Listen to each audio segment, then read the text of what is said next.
Hey. Oh, geez. The guys, you'll hear the mowers in just a second.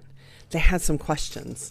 So I had to talk to them for a minute. And so I'm like, I got stuff to do, guys. So you'll hear them going by in 3, 2. Crazy. So how's everybody? Oh, look at this hair. It just doesn't know what to do today. I used a new like a keratin treatment thingy last night, and I think it's too soft. So anyway, I'm really looking forward to going over imposter syndrome today. Had some questions from some of the gals that I work with about this very thing. So I thought, well, this will be a good topic to talk about on Coffee with Colleen. So I know a lot of you have gotten your mugs. Send a pretty picture in with you with your mug. We're going to put together like a little montage of everybody with their Coffee with Colleen mugs. Excuse me. Yeah, I think that would be really cool. Also, actually, this is the week I was going to start at 9:30, and I forgot. We had a lot of last minute changes last week. Things that happened by surprise that I didn't know about. Hi, Megan. And yeah, so it would be good to get some nice, pretty pictures of everybody. So let me see. Don't have to worry about that. Okay. So anyway, how was everybody's weekend? Did you have an amazing, spectacular, fabulous time? Let me look and make sure. Hey, what did you think of the new open? The new show starts in. I've also changed the text. I had it as impact, and I thought, why do I have that as impact? Ooh, that's a little big. Let's actually change that. That's a little bit. Make that a little smaller. Well, now the numbers look a little bit small, or the numbers look too big. So let's make the numbers a little smaller too. Here, how's that look? Because it was kind of going over my face. So anyway, I was, we got the new graphic and everything. So I thought that was, hey, Lori, I was just thinking about you. Wondering how you were doing. What was I saying? I don't. Anyway, I don't remember. Oh, this thingy. Isn't that pretty? So I thought that was kind of cool. So thanks, Kathy. I can't get it to cooperate today. It's just going weirdly. It just has decided that it's going to go in some weird direction, and I don't know what it's doing. And there's pieces like, it's kind of funny because you can't see the real color. My hair is a lot redder in person than it is on camera, which is odd. Maybe if I use brighter lights. But and then it'll do things that I don't understand. And then I'll get in front of a camera and it's like, oh, it doesn't look that bad. But like in person, it's crazy, going all sorts of different directions. So maybe that's my look, is to have it going in all sorts of different directions. I don't know. But had some food yesterday. I'm really sensitive. My intestines are really sensitive to certain foods. And one of those is tomatoes. And so dinner last night at the girls' place was like a chicken masala type of, I think that's what they said it was, a tiki masala type food. Anyway, hey Ruth, weren't you over on YouTube? 60th wedding anniversary. The screen froze on YouTube. Interesting. Anybody else on YouTube having a problem? Let me know. I mean, there's not much I can do about YouTube. Yeah, wasn't that pretty? I liked it too, Kathy. All right, make sure you like, comment, and share the video because it'll boost it in Facebook's algorithms and we can get the message out to more people. All right, I'm going to fade to black and then, oh, good, I'm glad you liked it. I'm going to fade to black and then come back with imposter syndrome as soon as I find my notes. And I'm going to leave a bigger fade to black in here, because my editor couldn't find the fade to black when she was making the edits.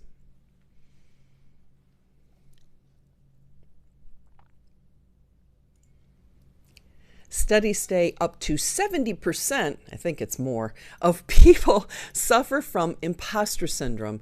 That's that feeling like you're a complete fraud and one of these days people are going to figure it out.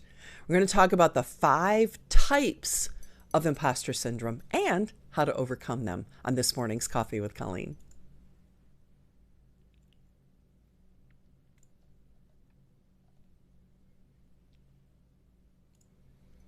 It doesn't matter how experienced you are, how much education you have. Sometimes you're in a position that where you feel like one of these days people are going to find out that I'm not all that and I'll be done.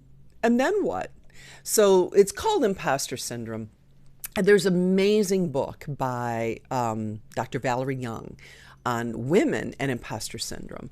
And it's this belief that you're inadequate, that you're not enough, that you're a failure despite evidence to the contrary in your life. You know how I'm always saying you are a survivor because you're here. You have survived something. You've gone through things and you lived to tell the tale. That makes you a survivor. So, but why don't we believe that? Well, there's 5 different types. So it's just, and Dr. Valerie Young calls it a hot mess of harmfulness. Well, you know, I love alliteration, so hot mess of harmfulness is kind of cool anyway. But it takes various forms depending on your background, your upbringing, your personality, the circumstances you're in, the type of job, the people who surround you. All sorts of factors come into play. So it can also be an idea of people will find out. People are going to find out. So it's helpful to figure out what kind of imposter syndrome you kind of label yourself as. And there's 5. And you'll find, as with a lot of things, that they will overlap, that you may be one more than another, or you may be a combination of 3, or it may be like, you know, I'm an overachiever. I am all 5 types of imposter, right? So there's the perfectionist, the superhuman, the natural genius, the soloist, and the expert. So I'm going to break them down one by one and go through all of them and how to determine which one you are and then what to do to overcome it. So number 1, let's talk about the perfectionist. And the perfectionist, often if somebody suffers from perfectionism, it goes hand in hand with imposter syndrome. So think about it. Perfectionists always set high goals for themselves. And when they fail to reach those goals they have set for themselves, not externally that other people have set for them, but the goals that they set for themselves, when they fail to reach their own expectations, they have this major self-doubt and they worry that they're not going to measure up. So it has nothing to do with what other people have said. So can you relate to that one? You can tend to be, is anybody a perfectionist? You can tend to be kind of a control freak because you want things done right. So you don't delegate because nobody can do it better than you can, right? So if you're not sure if this applies to you, ask yourself these questions. Have you ever been accused of being a micromanager? Do you have difficulty delegating? So if you do delegate, are you always breathing over somebody's shoulder, or do you just let them go and say, you go do it, report back to me when you're done? That's me. I'm a total hands-off manager. And I trust people. Like, if I give you an assignment, I trust you're going to do it. And if you have problems with it, you'll come to me. But at the end of the day, I want your report, you know, just to see where you are in the project and how I can help and where do we steer from there, right? So even if you delegate something, do you feel frustrated, disappointed in the results that people give you because it didn't quite measure up to your standards? I would have done better, or I could have, or what, you know. And personally, when you miss the mark you've set yourself, which is normally insanely high, do you accuse yourself that I'm just not cut out for this? Do you feel like your work has to be 100% perfect 100% of the time? Do you always have to do A work? And I've talked about this before, that's how I was raised. You do A work. What's this B doing on your report card? Yeah, forget the other 6 A's. What's with the B, right? So for this type of the perfectionist, the imposter syndrome person, even when they attain success, they don't stop and celebrate that joy. They don't celebrate that win because they thought they could have done better. And that's not productive. And it's not healthy. So what happens is you end up into burnout. So if you want to avoid burnout, find that sense of contentment, here are the things you need to do to overcome. Number one, learn to take your mistakes in stride, viewing them as natural part of the process. And we're talking about this in the self-care series that, guess what? You're human. You're only human after all. And it's a natural part of the human condition is making mistakes. Number two, to overcome this, push yourself before you're ready. Launch it, get it out there before it's perfect. So before you think it is, push it and get it out there. Next, force yourself to start. There's people that get into the planning and the planning and the planning and the planning because they want it to be perfect the first time they do it. So if you force yourself to start before then, you'll actually get something done. Because the truth is, there's never going to be a perfect time. The lights are not always going to be green when you leave the house. You're going to run into some speed bumps and some red lights and some roundabouts and whatever. And your work is never going to be 100% flawless. I was telling Janet this the other day with her and I on the phone. I put this ebook out called The Top 5 Garments That You Should Have in Your Closet, right? So that's the top 5 garments every woman should own. And the subtitle, Top 5 Garments is the title, subtitle, whichever woman should own, right? And then it's like byline by Colleen Hammond, and then even smaller letters below that, image consultant, right? So somebody sent me an email and said, there's a glaring mistake in your cover of your ebook. I was like, and that was it. I was like, okay, where's the glaring mistake? Because I looked at it and it looked fine to me. Because if you don't see the mistake the first time when you're looking at it, just because somebody says it's there, you still don't see it, right? So then I'm like, where? And she goes, look at, then she replied, like, look at the byline or something like that. But anyway, I missed the N in image consultant. So for her, because she's left brain detail oriented, I'm sure, she saw that as a glaring mistake that the N was missing. And she was right. There was a mistake and I fixed the mistake. I didn't think it was glaring, but I'm more of a right brain person and I have learned to overcome my perfectionism. So I really appreciated the feedback, and it just struck me funny because everyone's different that she used the word glaring. Now, to me, glaring would have been top 5 and I spelled top wrong, or I spelled garments wrong, or something like that in the title. That would be glaring. That's when I would use the word glaring. To me, like a subtitle under my name isn't glaring, but for her it was. And those are the people I need in my life, because I'll push stuff out there and it won't, and so I may not see it because of my right brainness. I'm looking at other things. I'm looking at color. I'm looking at the composition. I'm looking at rule of thirds. I'm looking at those types of things. And I didn't see that consultant was spelled wrong. So that's why you need these type of people in your life. But I just thought it was funny that she said glaring. And see, I'm backpedaling because, she's probably watching and I don't want her to feel bad because I really appreciated the editing, but, and then of course it was my perfectionist that was like, dang, I made a mistake. I don't like making mistakes. So deep down inside, it's kind of like, ouch. That's why it's important to have, you go girl people around you. Anybody can relate to that? Number 2 is the super person, superhuman, Superman, Superwoman. So these people are convinced they're phonies and everybody else is the real deal. Forgetting, of course, that everybody else suffers from the exact same thing, unless they're a narcissist. Then they, so they push themselves harder than anybody else to measure up. But all this does, really what this is, it's a cover up for insecurities.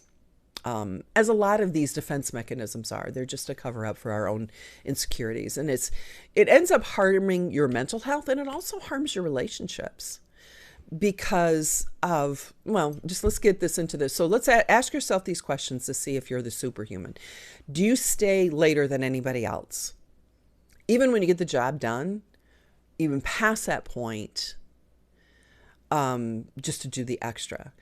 Do you get stressed if you're not working? You find downtime completely wasteful. People always laugh that I'm like a shark. I'm afraid if I stop moving, I'll die, because sharks don't. Anyway, number 3, Have you even left your hobbies and passions fall by the wayside and sacrificed them to be better at your work? Hobbies are so important and so crucial. We talked about, I put that article in that a couple of weeks ago in the Fabulous Friday newsletter about the importance of hobbies to keep that balance. Number 4, do you feel like you haven't truly earned your title despite like degrees and achievements and certifications that you have already earned? And do you feel pressed to work harder and longer just to prove your worth? So these are, the superhuman is a workaholic, really, and they're addicted to the validation that comes from working, not the work itself, not the job that they have accomplished. Do you know somebody like this? Who is like this in your life? Is this you or someone that you know? Are you married to this person, right? How to overcome. So you need to start veering away and recognizing the fact that you like the external validation for the working as opposed to for the work. Number 2, recognize that nobody should have more power over you to make you feel good. That should be an inside job. Even your boss, if your boss gives you the stamp of approval. I mean, that's nice. You want to do good work, but do good work because you have high quality standards for yourself, not that you expect something from somebody else. Learn to take, number 3 on the flip side, learn to take constructive criticism for what it is. Don't take it personally. Perfect example is missing the N in consultant. It's something I did, that book cover I did, I designed it myself. I did it myself. I did, that. I didn't hire anybody, which we are looking for somebody right now. Anyway, so I took that seriously, but I didn't take it personally. In a way, it still kind of hurt because like it was the job that I did and I missed it. And I was upset with myself for missing it, but I didn't take her constructive criticism personally because it wasn't an attack on me. She didn't know I did the cover. She probably thought that some graphic designer did it. I was a graphic designer. Number 4, as you become more attuned to that, nurture your inner confidence so that you can ease off the gas pedal a bit. All right, number 3, the third type of person, rather, is the natural genius. These are people that believe it just needs to come natural. And they tend to be, I'm not even going to get into the temperaments. Anyway, these people think that if it doesn't come naturally and they can't just do it naturally, then they must be a failure. So their competence is based on how easy and how quickly they can master something, thinking that it should just come naturally. And if it doesn't, they feel a sense of shame. Read a lot of Brené Brown when it comes to shame. So they tend to set their internal bar impossibly high because they think everything should just come natural. And when it doesn't, they're like, oh, it should have come natural to me, right? And they judge themselves based on getting it right the first time. So even though they may never have done this before, they figure that they should just be able to do it naturally. So ask yourself these questions. Are you used to excelling without much effort? Do things just come easy to you? Do you have a record of getting straight A's or gold stars on everything you do? Were you told frequently as a child that you were the smart one in the family? Do you dislike the idea of having a mentor, a coach, or a counselor because you can handle it yourself? When you're faced with a setback, does your confidence tumble? And does not performing well make you feel embarrassed? Shame is a hard word, so I'll just say embarrassed. And finally, do you avoid challenges because it's so uncomfortable to try something you're not great at? So how to overcome this? To move past it, you have to understand that you're a work in process, and guess what? You're human, just like everybody else. Accomplishing things in life sometimes is a lifelong learning and skill building process. It's not going to come in a week, in a month, in a year. Sometimes it'll take your whole life. Third, rather than beating yourself up when you don't do something, just analyze it from a left brain perspective and say, what behaviors can I change or improve over time? So for example, If you want to have more impact on those around you, it's better to, like, maybe it doesn't come natural for you to stand up in front of someone and talk or be on camera or make presentations. So rather than saying, I'm just not going to do it, it's not my thing, and be more productive to focus on honing your skills in that area, as opposed to just saying, if I can't do it perfectly, I'm not going to do it at all. Guess what? When you first started learning to walk, you didn't do that perfectly either. The fourth type, so we've got 2 more to go. The fourth type is the soloist. This is a person who feels as though asking for help will reveal their imposter syndrome, will reveal to everyone else that they're just a phony. So it's okay to be an independent, that's one thing, but not to the point where you refuse assistance from others or refuse asking others for help because you're feeling that if I do it on my own, I'll prove my worth. But then you're doing like an 80% job or a 70% job, where if you had a little bit of input from somebody, you could be 100%. All right, so these are questions to ask yourself if you think you might be a soloist. Do you firmly feel that you need to accomplish everything on your own? Do you say things like, I can handle it, I don't need anyone's help? Do you frame requests for help in the form of, the project needs this input from you, as opposed to, I need this from you? So you're not asking personally for help because you don't need the help, but the project needs the help, or your boss needs the help, or some external thing needs your help, not me. So do you ask in that way? All right, number 5, the expert. The experts measure their competence based on how much or what they know or can do. And so they never feel like they know enough, and they feel that they may be exposed as inexperienced or not knowing. So they're constantly taking classes and courses to learn more. Now, there's a difference between wanting to learn and having a thirst for learning, and the person who feels that they have to know more, they have to be the expert in order to feel worthy. Okay, so think about this ask yourself these questions. Do you shy away from applying for a position unless you make every single solitary requirement? Number 2, are you constantly seeking training or certifications because you think you need to improve your skills? Number 3, even if this is true, even if you've been in your role for some time, can you relate to feeling like you still don't know enough? You may be doing this for years. I've been an image consultant for almost, 40 years, and I still feel like I need to know more. Do you shudder when somebody says you're the expert? Why not? There's people who know more than me. Yeah, like who? So how to overcome this? Again, you're never gonna know it all. You always want to have that thirst for knowledge and for education and for learning. That's what keeps you young. So striving to bulk up your skill set will help you in your personal growth and in your professional growth and that type of thing. But if you take it too far, or you want to endlessly seek out more information before you start, this ties in with perfectionism. I have to learn more. I have to learn more. No, just, it's what Mother Angelica used to say. It's faith is, getting to opening a door to go down into the basement and there are no lights, and you're taking that step out, and you have the faith that the staircase is there. So taking a stride, knowing that, yeah, I might not have it all, but it'll be okay. Number 2, start practicing just-in-time learning. That means acquiring a skill when you need it. Okay, this week, I don't need to know that. I'll need to know that in 3 weeks, so I'm not going to worry about that until then.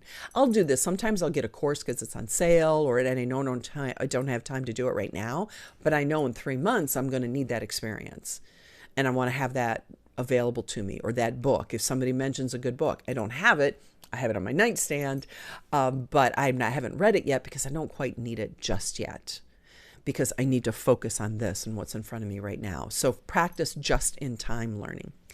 3rd, realize there's no shame in asking for help. None whatsoever. Actually, it's just the opposite. It's a sure sign of narcissism and arrogance when you refuse to ask for help. And sometimes we just need to have somebody to talk to.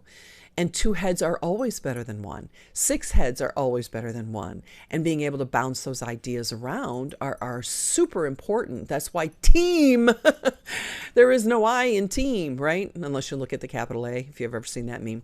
So if you don't know how to do something, it's best to seek advice from a supported supervisor, a coworker, a counselor, your pastor, your mom and dad, a best friend. You have to be careful with best friends because sometimes they tell you what they think you want to hear. So sometimes it's good to have an outside influence. And number 4, mentor. Mentoring other people will help you realize that you know more than you realize. You know more than you think you do. Volunteering and doing things that way. So when you share what you know, it not only benefits the people around you, but it helps you heal those inner feelings of being a fraud or an imposter. So I hope those ideas were helpful for you. Just take today as an opportunity to accept and embrace yourself, who you are right now at this moment, and that who you are when you are doing just the best that you can right now today to get through the day, that's enough. Just doing what you can with the moment right now, it's enough, and that's okay. And you may not be able to give it your all because you've got other things going on, but you are doing the best you can with the circumstances that have been presented to you. What you are, who you are, and what you're doing is enough. I hope that was helpful for you, and I appreciate you being here. Thank you so much, and make sure that you like, comment, and if you don't agree, tell me. If you think it's the best advice ever, I'd like to hear that too. But if you disagree, people who disagree are actually a little bit more apt to let you know that they disagree with you. But let me know below, and I would love to have a conversation and a dialogue with you. And if you're a member of the Café Club, of course, all the notes from this show will be inside your members area, including any bonuses. And if you're not familiar with the Café Club, the link is in the comments, and you can get more information by going there. And I'm not going to get into all those details. All right. Thanks for joining us. Take care. God bless. We'll see you next time.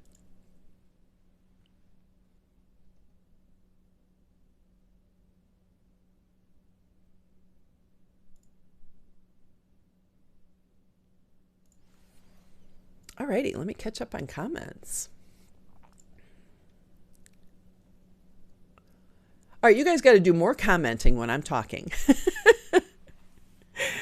Amber, perfectionist syndrome speaks to me. Me too. How I feel about my parenting, not regretting my decisions, just wow, I'm so bad at this. We had no experience going in. The only thing we have to go by really is by what our parents did. And sometimes that's not how we want to do things. Hey, Monica.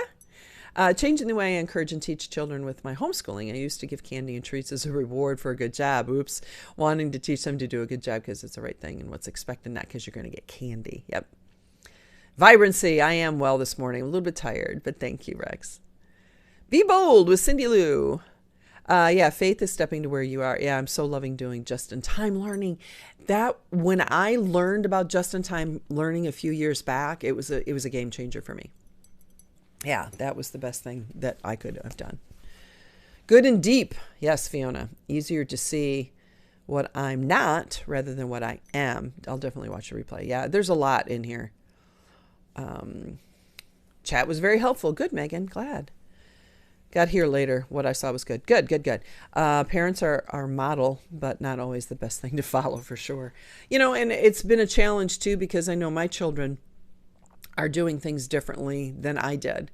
And I remember my parents used to get mad. Well, the way I did it wasn't good enough for you. Well, no, that's not it. Hey, Jennifer, how are you? I haven't seen my homeschooling friends down in town in so long because we can't breathe on each other. It's funny, Jennifer, as Barb and I had, I was coming down to bring the babies and everything, my grandbabies, because she hasn't seen my grandbabies yet. And then think it was like 2 days before I was supposed to head down to see Barb. The whole COVID news broke and everything. So we were like, all right, see you next year. Can't breathe on each other. So it's been hard. Anyway, I forget what I was saying. But yeah, oh, and I forgot to tell you too, because I was dealing with the guys outside, that, the Style Academy, we're on target for the Style Academy. I'm going to meet with my marketing gal again this week and get some details on her ideas on launching. So that's going really well. Blanca's picking out some new music, and Nick's going to be doing some editing, and Sheila's going gangbusters on the funnel, and Janet, is Janet here this morning? Janet, after our meeting, I was hoping you would stay and we could talk some more. Let me see. Marie said, when I first started working after college, I used to feel like a fraud. Then I got a big reward for a job well done. I thought, oh no, now I'm really going to be in trouble when they find out how incompetent I am. Exactly. Oh my gosh. Exactly. So that's exactly what it is. But yeah. So anyway, the Style Academy is on target and on track. And if you were a member of the beta, we're going to have somebody reach out to you, but things kind of got, some family emergencies came up, I guess, last week, and somebody had to resign. So there was a lot of things that she was working on that have to be retasked. So we are being excited by a lot of that stuff. But so got some editing. We've got some things going on, and it's just really exciting. And I don't know, I did not sleep well last night. I went to bed a little bit late, but I got 7.5 hours, and I set an alarm, but I never needed. I was woken up by my alarm this morning. Wonder if I'm like coming down with a bug. Suddenly we get worried. All right, it's time for liposomal vitamin C. I'll be like boning up on that. But yeah, I fell into bed last night, and I thought, doggone, I am like, like tired to the bone, tired. And so my alarm went off this morning. I was like, what the heck is that noise? I didn't know what it was, because even though I set an alarm for some mornings, I always wake up before my alarm. Do you do that too? Or am I the only one? Do you wake up before your alarm? I always wake up before my alarm. But yeah, okay, let me get this up here. Go vitamin C. I know, I love my liposomal vitamin C. Anyway, all right, so I don't want this to be too long, because I know when people go back to watch the replay, they're like, geez, I don't have 56 minutes to watch this thing. The content. This one was a little bit longer because I went deeper into things. Experimenting with different time frames, because after we had edited and uploaded to YouTube, it's like 8 to 10 minutes or 5 to 8. But on Facebook, it's more like 20 minutes is good. So I'm just trying to mess around with some different time frames and different ideas, and see which one's going to work out the best. And really the only way to know that is to do it one way for like a week or two, and then try it a different way for a week or two, and then compare your numbers. So yeah. All right. So I'm going to bebop out of here. It's a Monday, and I wanted to also take a look at, when people are coming on and off, because it seems like right around this one's really, I'm going to take this off because it is pinching. Oh, that's why it's missing the little padding. You know how they come with the little padding in them? That one's missing the padding. It just felt really, it's like hitting a really weird spot on my ear. But anyway, so just kind of like adjusting the numbers. No other questions, and we're going to zip on out of here. And if you're in the Café Club, of course, you will find all the notes for today's show as soon as I clean them back up, because I highlight them really weirdly for how I like to read, so that when I glance down from the camera to my notes that are on my computer screen, I have certain words highlighted, and they're like keywords that I hype. So anyway, I have to clean it all up before I convert it to a PDF and upload it into the Café Club for you. Just might as well take the second one off too. So that's going to take a while to get up there, but it will be up there. Hey, Tracy, glad you're here. We're just wrapping up. Ruth, did you ever get YouTube to reboot? Or did it just, when it froze, it just froze? Because YouTube's working for me. So anyway, all right. I'm very grateful that you were here today.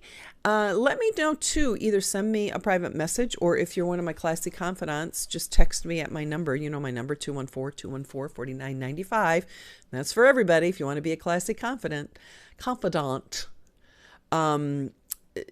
Text me as far as what times work for you. A lot of you already have, and it seems to be that 9:30 is going to be better for you.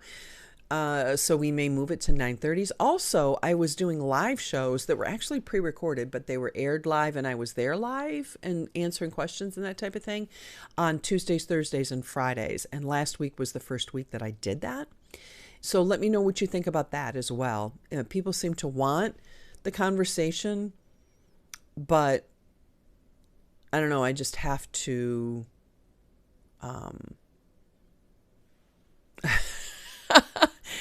okay, Amber, I just got your note on Instagram, and it popped up on the screen. No, I hate pop-ups because I always feel like obligated to read them, especially when they're from friends. So anyway, let me know on if you like that or don't like that, because we don't have the same amount of people that participate in the lives when I don't do a pre-show than we do the other way. So anyway, you just stayed on Facebook, Ruth? Okay. Alrighty, I'm going to zip on out of here. Go back and watch this again, and we're going to have it edited to take out the chat in the front and the back, and put it up on YouTube as well. And then, of course, as a Classic Confidant, you'll have it, the link to it inside your members area. All right, I got to go prep for my meeting that starts in half an hour, in 28 minutes or so. So make it an amazing day.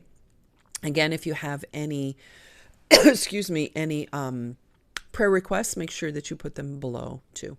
It's good seeing you too, Lori. It was so funny. I was just thinking about you this morning. No coincidences. All right, take care. God bless. I love you, and you know I mean it. Bye.